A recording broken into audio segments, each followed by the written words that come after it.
So now we're gonna use this light. Okay. So you can guess what happened on GENIBOT. The light will turn on. Turn on the LED. The LED. To change the color. Okay. Yes. So basically there are 4 LED sensors in here. So when you use this card, you can change the color of LED. But remember, when you change the color, then you need to use this number card together. That's why you can change the color.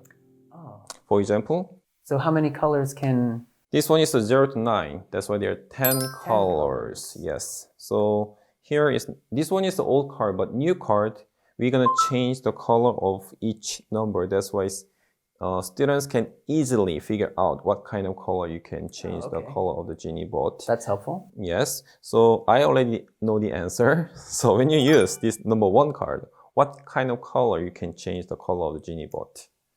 If I remember, it was green. Was it green? It wasn't green? Correct. It was, okay. Okay, let's try to check. Okay. Yes. So here, you turn on. When you turn on, this one is the white. Means ready to read the card. So. Good. Yes, green. Okay, green. Okay, what are the other numbers?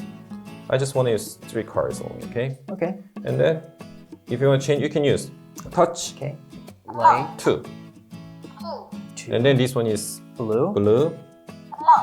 Light. And 5 is Yellow. yellow.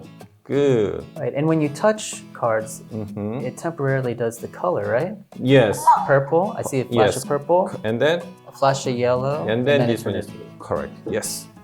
So, it's very simple. That means you can change the color of LED of GENIBOT.